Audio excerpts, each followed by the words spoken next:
circulando con lluvia muy intensa, बहुत तेज़ बारिश में circulando चलते हुए. Es correcto encender la luz antinebla trasera. त्रासेरा पीछे लगे आंटी नेबला फॉग लैंप को जलाना क्या ठीक है? दुरुस्त है. ऑप्शन ए है सी कि तेज़ बारिश में अगर हम चल रहे हैं तो हम पीछे लगे फॉग लैंप को इस्तेमाल कर सकते हैं. बी में कहता है कि नो साल्वो पेदे उतिलिज़ार से con नेबला डेंसा और fuerte nevada. नेबला डेंसा है कि बहुत ज़्यादा फॉग है और फोर्टे निवादा या बहुत ज़्यादा बर्फ़ है, तभी हम उसको इस्तेमाल कर सकते हैं फॉग लैंप को, वरना नहीं कर सकते. और सी में कहता है सी pero su uso es opcional. हम पीछे लगे फॉग लैंप को इस्तेमाल कर सकते हैं लेकिन इसका इस्तेमाल ऑप्शनल है. तो यहाँ पर ऑप्शन ए इसका करेक्ट है और सी ऑप्शन इसलिए करेक्ट नहीं है क्योंकि इसका इस्तेमाल ऑप्शनल सिर्फ मोटरसाइकिल में होता है, एक गाड़ी में नहीं होता है. उसके बाद बी है para qué puede circular un ciclomotor कि एक साइकिल मोटर को चलने के लिए इस obligatorio क्या ज़रूरी है कि esté asegurado. इसका इंश्योर्ड होना ज़रूरी है. ऑप्शन ए है सी pero solamente los que tienen más de dos ruedas. सिर्फ उन्हीं का इंश्योर्ड होना ज़रूरी है जो दो से ज़्यादा टायर हैं जिनके. बी में कहता है सी कि साइकिल मोटर को चलाने के लिए उसका इंश्योर्ड होना बहुत ज़्यादा ज़रूरी है. और उसके बाद सी में कहता है कि नो नहीं ज़रूरी, उसका इंश्योर्ड होना ज़रूरी नहीं है. तो इसका ऑप्शन बी करेक्ट है कि किसी भी साइकिल मोटर का अगर सड़क पर चलाने के लिए उसका इंश्योर्ड होना ज़रूरी है. क्वेश्चन नंबर 3 है los conductores jóvenes suelen tener más accidentes. jóvenes जवान नौजवान driver suelen tener más accidentes कि उनके ज़्यादा एक्सीडेंट होने की क्या वजह है. ऑप्शन ए में कहता है porque se distraen con mayor facilidad. distraen distract हो जाते हैं, ध्यान बढ़ जाता है. mayor facilidad बहुत आसानी के साथ. क्या ये वजह है कि उनका ध्यान बहुत आसानी के साथ बढ़ जाता है? बी में कहता है por un comportamiento exhibicionista cuando van en grupo. क्या ये वजह है कि वो ओवर स्पीड कर देते हैं, ओवर कॉन्फिडेंस कर देते हैं जब वो ग्रुप में होते हैं? सी है कि por su desconocimiento de las normas. नॉर्मास रूल डिस्कोनोसिमियंटोस ध्यान नहीं रखते. क्या ये वजह है एक्सीडेंट की कि वो रूल्स का ध्यान नहीं रखते? तो इसमें ऑप्शन बी करेक्ट है कि ग्रुप में ड्राइव करते हुए, ग्रुप में ट्रैवल करते हुए उनकी ओवर कॉन्फिडेंस और ओवर स्पीड की वजह से ज़्यादा एक्सीडेंट होते हैं. क्वेश्चन नंबर 4 है la vía su entorno y el propio vehículo. एक सड़क, उसका माहौल, entorno माहौल और एक व्हीकल खुद puede favorecer la aparición de distracciones al volante कि क्या ये गाड़ी चलाते वक्त हमारा ध्यान बटाने का बायस बनते हैं? ऑप्शन ए है सी el vehículo y la vía pero no su entorno कि एक व्हीकल है, एक गाड़ी और सड़क, लेकिन उसका इतोर्नो, उसका माहौल नहीं असरअंदाज होता. बी है कि सी लाविया pero no su entorno कि सड़क जो है ध्यान बटाने का बायस बनती है लेकिन उसका माहौल नहीं. और सी है कि सी लाविया इतोर्नो एल प्रोपियो व्हीकलो ये तीनों जो है डिस्ट्रैक्शन का बायस बनते हैं. तो ये सी ऑप्शन करेक्ट है कि ये तीनों ही, एक सड़क, उसका माहौल और एक व्हीकल, तीनों ही डिस्ट्रैक्शन का बायस बनते हैं. उसके बाद नेक्स्ट है क्वेश्चन नंबर 5 है कि esta señalización recomienda circular a 70 kilometre पर hora कि ये साइन हमें किस वक्त 70 किलोमीटर पर आवर की स्पीड पर चलने की रिकमेंड करता है या किस वक्त कहता है कि हम 70 किलोमीटर पर आवर की स्पीड पर चलें. तो ऑप्शन ए है कि इन cualquier caso किसी भी वक्त चल सकते हैं. बी है कि solo cuando está lloviendo बारिश हो, कि तभी चल सकते हैं जब बारिश हो. और सी है solo cuando las condiciones meteorológicas y ambientales sean favorables कि इस सड़क में हम 70 किलोमीटर पर आवर की स्पीड पर उसी वक्त चल सकते हैं जब यहाँ पर मौसम बिल्कुल ठीक हो. तो इसका ऑप्शन बी करेक्ट है क्योंकि यहाँ पर बारिश का साइन भी है. तो अगर सड़क पर ये साइन है तो इसका मतलब कि 70 किलोमीटर पर आवर की स्पीड पर जब बारिश है तब इस सड़क पर 70 किलोमीटर पर आवर की स्पीड पर ही चलेंगे. क्वेश्चन नंबर 6 है al adelantar al ciclista que aparece en la fotografía कि अगर इस साइकिल चलाने वाले को हमने ओवरटेक करना है, इस ओब्लिगाटोरियो क्या ये ज़रूरी है इन्वाडेर L carril de sentido contrario कि हम दूसरी लेन में जाएं, इसी सड़क की दूसरी लेन में जाएं? तो ऑप्शन ए है इसका कि नो, हम दूसरी सड़क में नहीं जा सकते. ऑप्शन बी है no porque está prohibido adelantar a los ciclistas के हम इसको अदलांतार ही नहीं कर सकते। और ऑप्शन सी है कि सी हम अपनी गाड़ी को अपनी लेन को चेंज कर सकते हैं। तो इसमें ऑप्शन सी इसका करेक्ट है कि जब हमने इसको अदलांतार करना है तो उसका सही तरीका ये है कि हमने पहले इशारा लगाना है लेफ़्ट वाला और फिर लेफ़्ट वाली लेन में होंगे, उसके बाद इससे थोड़ा सा आगे होके फिर इशारा लगाना है राइट वाला और इससे आगे हो जाएंगे। उसके बाद क्वेश्चन नंबर 7 है ला distancia de detención puede variar en función कि जो डिटेंशन का फासला है उसकी तब्दीली किस पर डिपेंड करती है, किस चीज़ पर डिपेंड करती है। ऑप्शन ए में कहता है दिल माल इस्तादो दिल व्हीकलो दिल कंडक्टोर ओ दिला विया कि माल इस्तादो बुरी हालत एक गाड़ी की या कंडक्टोर की या एक सड़क की। बी में कहता है दिल माल इस्तादो दे ला विया उनिकामेंटे कि सिर्फ जो है एक सड़क की बुरी हालत डिपेंड करती है दिल माल इस्तादो दिल व्हीकलो सोलामेंटे या एक व्हीकल की एक गाड़ी की बुरी हालत इस पर डिपेंड करती है। तो ये तीनों ऑप्शन ए इसका करेक्ट है कि ये तीनों ही डिपेंड करती हैं उस डिस्टेंसिया डिटेंसियोन पर डिपेंड कर असरअंदाज होती हैं दिल माल इस्तादो दिल व्हीकलो दिल कंडक्टोर ओ दे ला विया। के बाद क्वेश्चन 8 है आंते उन पासो a nivel cuyas barrier están en movimientos आंते पहले उन पासो a nivel एक लेवल को पार करने से पहले cuyas barrier está en movimiento जिसके बैरियर्स अभी हरकत में हैं, रुके नहीं हैं सही तरह से, इस ओब्लिगाटोरियो detener से क्या हमारा वहाँ पर रुकना ज़रूरी है कि अभी बैरियर रुके नहीं हैं तो हम क्या रुक सकते हैं वहाँ पर।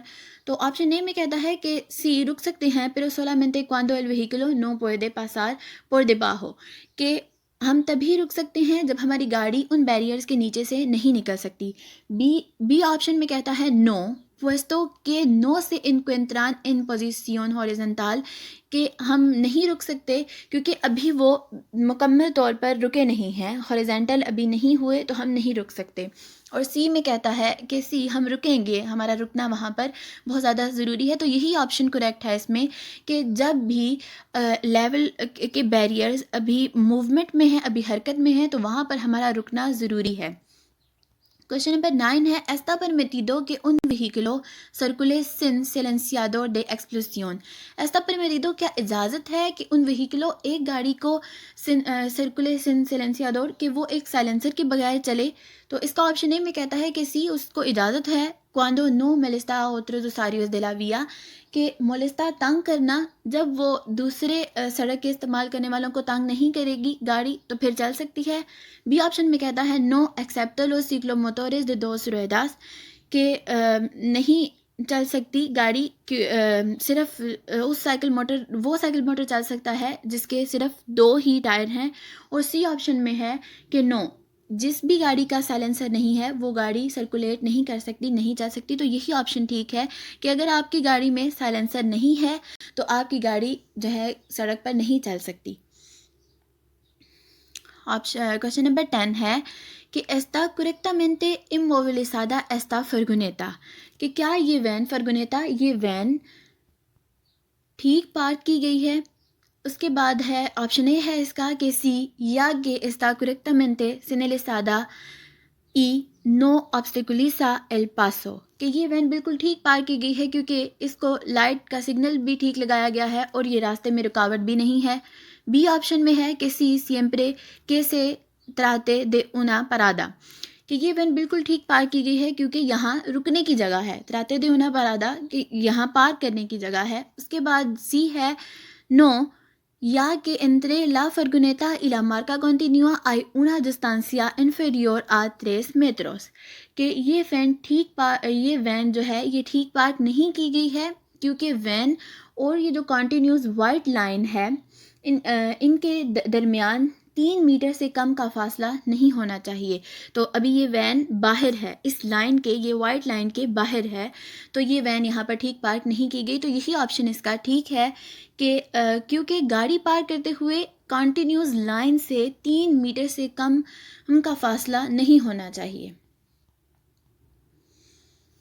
क्वेश्चन नंबर 11 है लो सिक्लोमोटोरेस दे dos ruedas deben llevar कि 2 टायर वाली साइकिल मोटर अपने साथ कितने, अब हमने इस ये बताना है कि अपने साथ कितने शीशे रखती है espejos।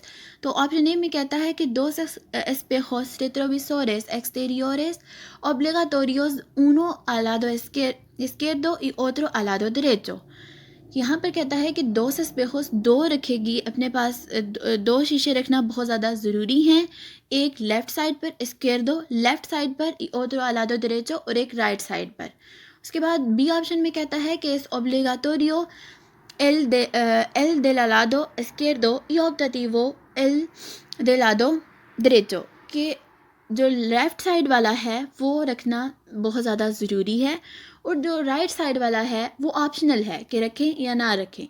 सी में कहता है कि ऑप्टेटिवो यानी कि दूसरे से ये उसका बिल्कुल अपोजिट है, कि कहता है कि एस्केरडा वाला हमारे पास ऑप्शनल है, कि लेफ़्ट साइड वाला ऑप्शनल है और राइट साइड वाला रखना ज़रूरी है। तो इसमें ऑप्शन बी करेक्ट है इसका, कि हम जो है लेफ़्ट साइड वाला हमारे लिए बहुत ज़्यादा ज़रूरी होता है और राइट साइड वाला ऑप्शनल है कि हम रखें या ना रखें। तो ये इसलिए साइकिल मोटर को ये कहा जाता है कि लेफ़्ट साइड वाला वो रखें, क्योंकि एक साइकिल मोटर हमेशा जो है राइट साइड पर कालसाधा के कारेल के राइट साइड पर चलता है, तो उसने लेफ़्ट साइड पर देखना होता है कि कौन सी गाड़ियाँ आ रही हैं। तो इसलिए राइट साइड वाला ऑप्शनल होता है लेकिन लेफ़्ट साइड वाला ज़रूरी होता है। वैसे अगर देखें तो इस सिक्लोमोटोर के भी लेफ़्ट साइड पे ही लगा हुआ है।